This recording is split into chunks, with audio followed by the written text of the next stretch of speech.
Assalamualaikum dear student. Today our discussion about applications of Ampere's law.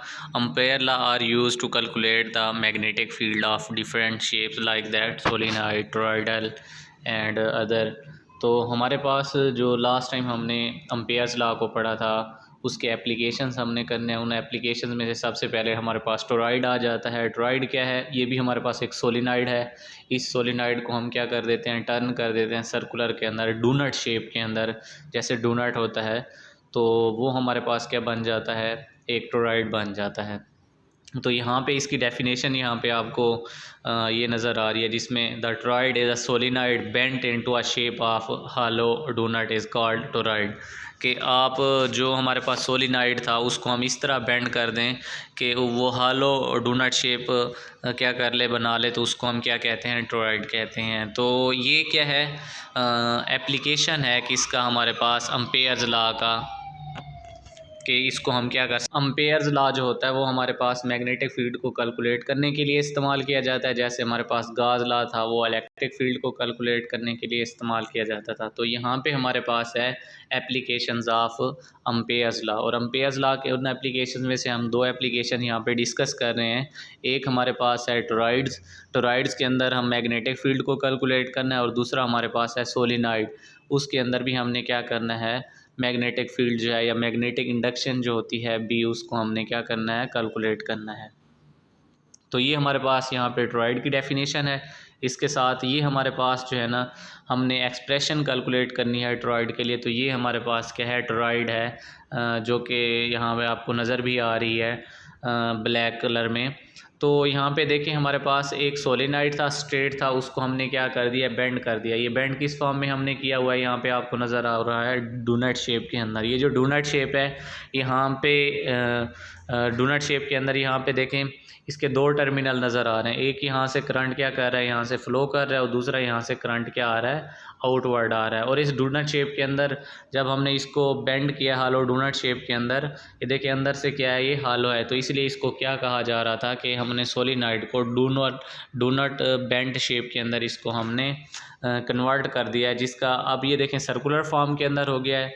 तो इसका radius क्या है, हमारे पास स्मॉल आ रहा है। तो इसके लिए हम क्या करते हैं, ये होता क्या है कि आप एक सिलेंडर लेते हैं, सिलेंडर के ऊपर क्या कर देते हैं, वायर को ऐसे लिपेट देते हैं, जैसे यहाँ पर भी आपको नज़र आ रहा है कि वायर क्या की हुई है, यहाँ पे लपेटी हुई है।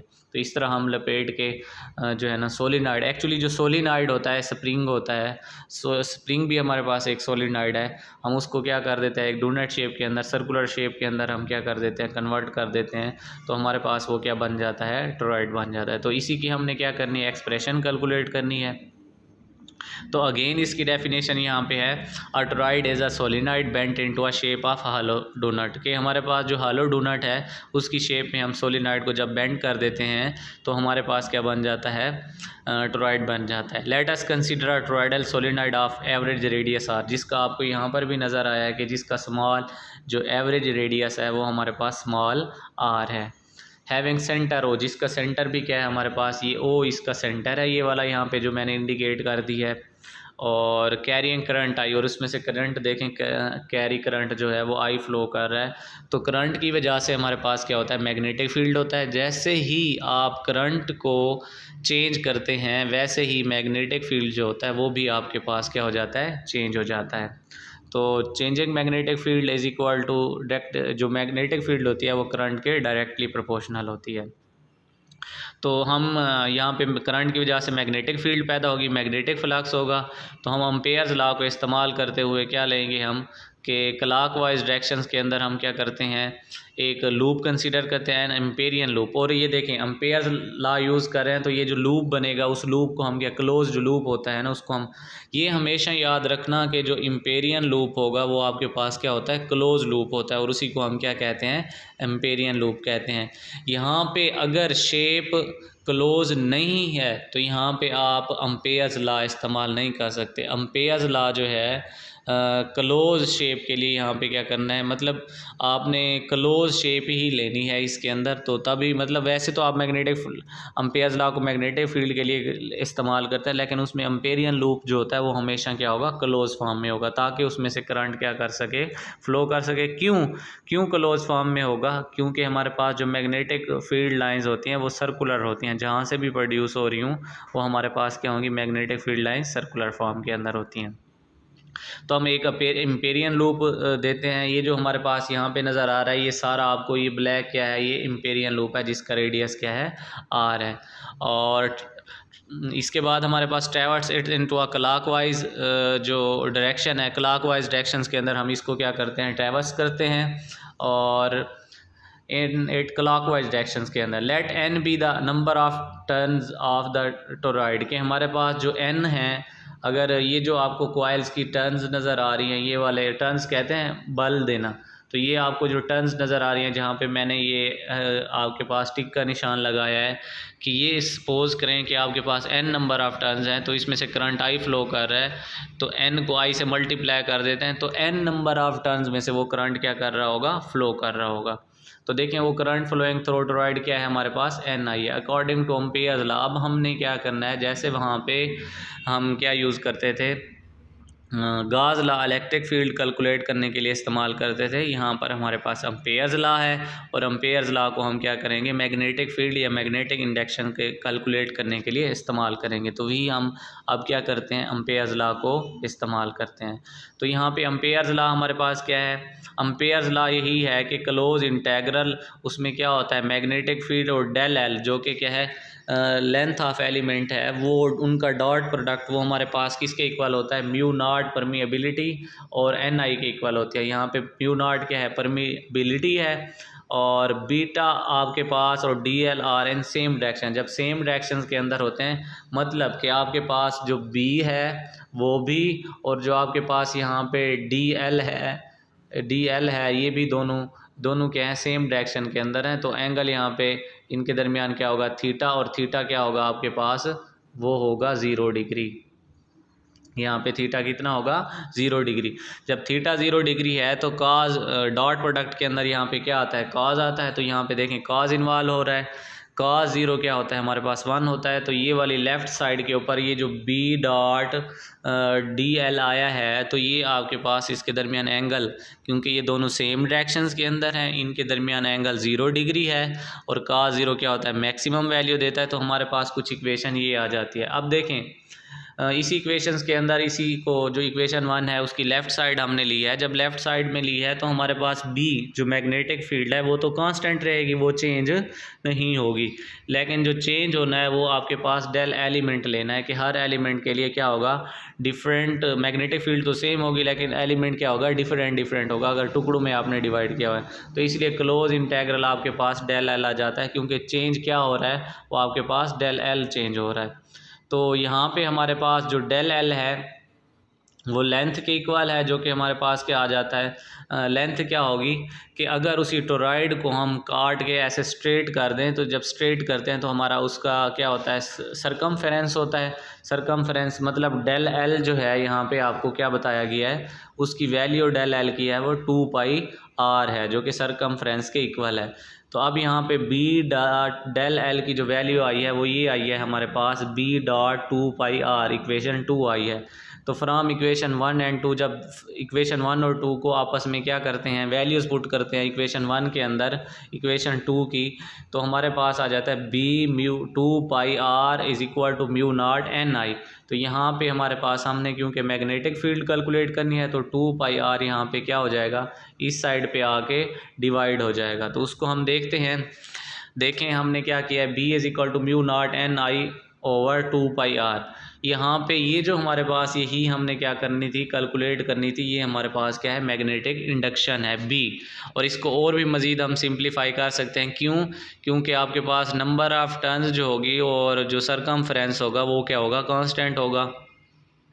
If n is number of turns per unit length, कि अगर आपके पास एन स्मॉल एन क्या होता है, ये होता है नंबर ऑफ़ टर्न्स होती है आपके पास पर यूनिट लेंथ के, n is number of turns per unit length. तो ये आप देखें, ये n आपके पास नंबर ऑफ टर्न्स है और ये आपके पास लेंथ है जो कि किसके इक्वल है, सरकमफ्रेंस के इक्वल है। तो यहाँ पे जब हम क्या करते हैं, ये ni/2πr इक्वेशन 3 के अंदर हम इसकी वैल्यू पुट करते हैं तो स्मॉल n, तो यहाँ पे हमारे पास एक एक्सप्रेशन आ जाती है जो कि क्या है आपके पास, ये आपके पास एक्सप्रेशन है B=μ0 ni। तो ये वो इक्वेशन है मैग्नेटिक इंडक्शन की, मैग्नेटिक फील्ड की, जो टोरॉइडल की मैग्नेटिक फील्ड, मैग्नेटिक इंडक्शन होती है, उसको हम कैलकुलेट करते हैं। तो उसके लिए जो इक्वेशन आती है मैग्नेटिक फील्ड की वो B=μ0 ni आती है और यही इक्वेशन है। तो यहाँ से ये एक्सप्रेशन शो करती है कि हमारे पास B is directly proportional to number of turns and current. जितना आपके पास करंट ज़्यादा होगा उतना ही आपके पास मैग्नेटिक फील्ड ज़्यादा होगी, जितना आपके पास नंबर ऑफ टर्न ज़्यादा होंगी उतना ही आपके पास मैग्नेटिक फील्ड जो है वो ज़्यादा होगी। तो this is an expression for magnetic induction eight point on the axis of toroid के, टोरॉइड के एक्सिस के ऊपर ये क्या है, मैग्नेटिक फील्ड की आपके पास इक्वेशन है। अब हम करते हैं कि हमारे पास क्या है, सोलिनॉइड के लिए भी अब हम मैग्नेटिक फील्ड कैलकुलेट करते हैं। मैग्नेटिक इंडक्शन सोलिनॉइड के लिए भी हम कैलकुलेट कर लेते हैं जी। सोलिनॉइड के लिए हम यहाँ पे मैग्नेटिक फील्ड जो है ना, एम्पेयर्स लॉ यूज़ करके यहाँ पे कैलकुलेट करते हैं। सोलिनॉइड हमारे पास क्या होता है, एक लॉन्ग स्ट्रेट वायर होती है जिसको हम सिलेंडर के ऊपर एक इंसुलेटिंग सिलेंडर होता है, उसके ऊपर हम क्या कर देते हैं, वाउंड कर देते हैं। तो हमारे पास क्या बन जाती है, वो एक सोलिनॉइड बन जाती है।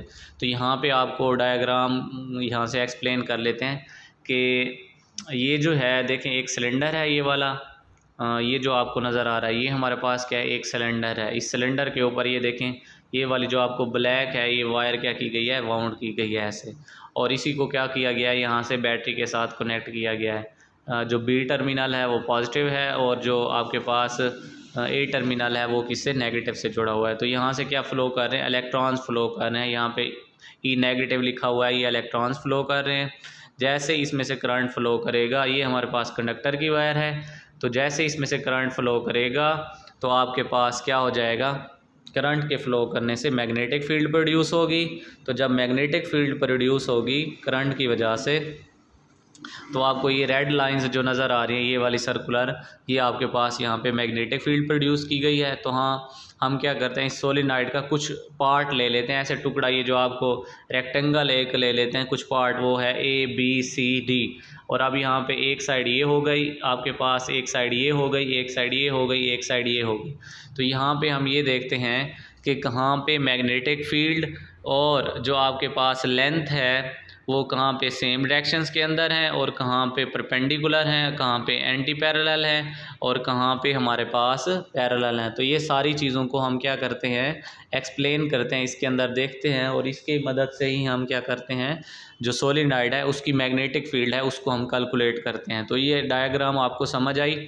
इसके बाद हम आगे चलते हैं इसकी कैलकुलेशन पे, कि हमने इसको थ्योरेटिकली क्या कहा कि late us consider a very long straight solenoid having n number of turns, के जिसकी पर unit length number of turns कितनी है, n है, कैरिंग इलेक्ट्रिक करंट I। जो देखें आपके पास ये जो टर्न नज़र आ रही है इसको हम क्या कहेंगे, ये आपके पास n नंबर ऑफ टर्न है और इसमें से करंट क्या बह रहा है, वो करंट आपके पास I फ्लो कर रहा है। तो जब I करंट फ्लो कर रहा है, जो कि प्रीवियस यहाँ पे स्लाइड के अंदर आपको दिखाया गया है, let us consider a point well inside the solenoid at which the magnetic induction is to be found. तो इसी तरह हम क्या करते हैं, कुछ पॉइंट कंसीडर कर लेते हैं। जैसे मैंने एक रेक्टेंगल हमने यहाँ पे देखें ये लिया हुआ है, इस रेक्टेंगल हर पॉइंट AB BC CD और DA पॉइंट पर हम क्या करते हैं, देखते हैं मैग्नेटिक फील्ड क्या होती है और कहाँ पे मैक्सिमम होती है, कहाँ पे मिनिमम होती है। ठीक है, कंसीडर रेक्टेंगुलर पाथ हमने क्या किया है, देखें वही कोई पॉइंट फाइंड करने के लिए हमने एक रेक्टेंगुलर पाथ ABCD लिया of the line of induction such that AB जो है ना वो किसके है, कंडक्टर की लेंथ है। यहाँ पे आप देखें कि ये जो AB, ये वाले सारा ये जो AB है ये आपके पास क्या है, L के इक्वल है ये वाला। तो इसके लिए हमारे पास क्या आ जाता है, लेंथ आपके पास AB L के इक्वल है, length of rectangle path, the number of turns enclose by the rectangle line rectangle is NL, के अगर N नंबर ऑफ टर्न्स हैं और L लेंथ है अगर एक की कैलकुलेट करनी होती तो हम एक को मल्टीप्लाई कर देते हैं। हमने तो पूरी लेंथ की नंबर ऑफ टर्न्स देखनी है तो उसको n से क्या कर देंगे, अगर l लेंथ है तो n से मल्टीप्लाई कर दो तो n नंबर ऑफ टर्न्स की जो लेंथ होगी उसकी क्या आ जाएंगी, टर्न्स आ जाएंगी। यहाँ पे टोटल जो इलेक्ट्रिक करंट होगा flowing through the rectangle path is, अब करंट कैलकुलेट करना है तो जितनी नंबर ऑफ टर्न्स और लेंथ है उसको करंट से मल्टीप्लाई कर दें तो हमारे पास क्या आ जाता है, टोटल करंट आ जाता है। तो यहाँ पे NLI जो कि टोटल करंट है। और अब हम क्या करते हैं, अप्लाई करते हैं अम्पेयर्स लॉ को। जब अम्पेयर्स लॉ को अप्लाई करते हैं तो हमारे पास अम्पेयर लॉ क्या होता है, close integral B dot del L, यहाँ पे आपके पास ये B है, यहाँ पे ये डेल एल है, और म्यू नॉट NLI है यहाँ पे। तो यहाँ पे क्लोज लूप के लिए अब यहाँ पे देखें, सबसे पहले ये लेफ़्ट साइड वैसे की वैसे है यहाँ पे आपके पास, और B इंटेग्रल A से B है यहाँ पे, ये ऐसे आपको इंटेग्रल दिया गया है, पहले A से आपके पास कैपिटल A से और ये B, इसी तरह फिर आपके पास दूसरा B से C प्लस ऐसे C से D, फिर D से दोबारा A। तो यहाँ पे आपके पास ये देखें फोर्थ, ये जो फोर लूप बने हैं AB, यहाँ पे BC CD DA, यहाँ पे इंटेग्रल अप्लाई किया गया और लिमिट अप्लाई की गई है। तो यहाँ पे आप ये देखें, एंगल देखते हैं तो as the direction of DL and B in path BC and AD are perpendicular. अगर बात हम क्या करते हैं, यहाँ पे देखें ये जो BC है ये वाला पाथ, और यहाँ पे क्या है DA पाथ है। यहाँ पे आपके पास मैग्नेटिक फील्ड लाइंस और जो आपके पास डेल एल है, लेंथ ऐसे है अपवर्ड, और मैग्नेटिक फील्ड लाइंस ऐसे हैं हॉरिजॉन्टल। तो यहाँ पे परपेंडिकुलर है। बाकी यहाँ पे A से B आपके पास पैरेलल है मैग्नेटिक फील्ड और लेंथ, और C से D आपके पास एंटी पैरेलल है। तो यहाँ पे दोनों का देखते हैं तो हम देखते हैं AB जो लेंथ है उसके अक्रॉस, क्योंकि वहाँ पे क्या है पैरेलल है। तो जब पैरेलल है तो हमारे पास दो चीज़ें रह जाएंगी, एक B to C हमारे पास, और A to D जो है ना, इनके लिए हमने क्या किया है, ज़ीरो किया है। क्यों ज़ीरो किया है हमने, क्योंकि ये परपेंडिकुलर हैं, परपेंडिकुलर लेंथ ये डेल एल और B के हैं, परपेंडिकुलर एंगल 90 डिग्री, cos 90 क्या होता है, ज़ीरो। तो इन दोनों के लिए यहाँ पे हमने क्या कर दिया है, ज़ीरो लिख दिया है।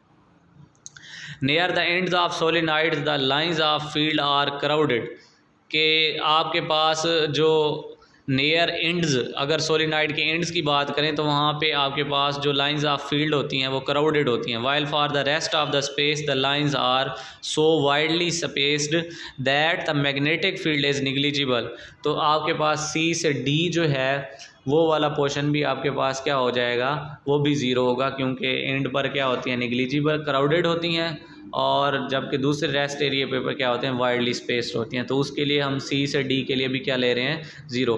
तो हमारे पास बाकी जो रह जाता है रिमेनिंग, देखें वो क्या रह जाता है A से B, क्योंकि A से B आपके पास मैग्नेटिक फील्ड लाइंस और लेंथ क्या है, डेल एल जो है वो आपस में पैरेलल हैं। तो जब पैरेलल हैं तो इनके दरमियान एंगल क्या आ जाएगा, 0 डिग्री। जब same direction angle 0 degree, cos 0 क्या होता है, 1 होता है। तो आपके पास ये इक्वेशन बन जाएगी, आपके पास B हमने बाहर ले लिया, डेल एल चेंज होता है, तो यहाँ पे हम इंटेग्रल अप्लाई करेंगे तो हमारे पास क्या आ जाता है, BL के इक्वल आ जाता है। तो यहाँ पे हमने इक्वेशन 1 के अंदर जो लेफ़्ट साइड है उसकी वैल्यू हमने कैलकुलेट की है, वो हमारे पास क्या आ जाती है, वो BL आ जाती है, और उसकी राइट साइड जो थी वो म्यू नॉट NLI है। तो हम यहाँ पे देखें L से L को क्या कर देते हैं, एलिमिनेट कर देते हैं, L को ख़त्म कर देते हैं यहाँ पे, और यहाँ पे जो हमारे पास इक्वेशन आती है वो ये आती है B is equal to mu naught NI।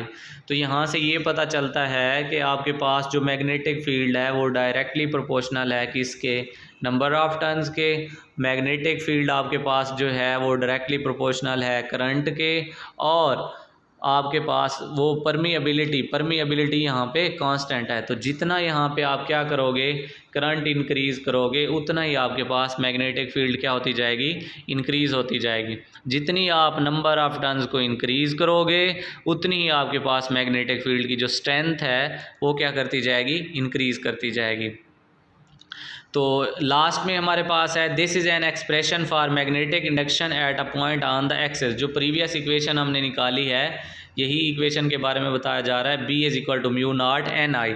तो ये हमारे पास मैग्नेटिक इंडक्शन की इक्वेशन है at a point on the axis of long straight solenoid.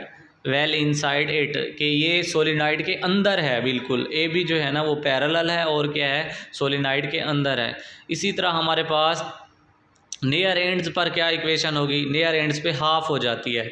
Near ends पे हमेशा याद रखना, मोस्ट इंपॉर्टेंट है, the expression for magnetic induction eight a point near and at the end, near and at the end of a long straight solenoid, कि long straight जो solenoid है उसके ends पर, और नियर जो हमारे नियर द एंड्स और and पर, एट द एंड्स, वहाँ पे हमारे पास जो मैग्नेटिक फील्ड होती है उसका फार्मूला आता है बी इज इक्वल टू, मतलब जो प्रीवियस इक्वेशन थी उसका क्या हो गई है, हाफ हो गई है। तो आई होप सो ये आपको अच्छे तरीके से अंडरस्टैंड हो गया होगा, और बाकी जो है ना हम जूम की मीटिंग के अंदर इंशाल्लाह डिस्कस करेंगे। ओके, अल्लाह हाफिज़।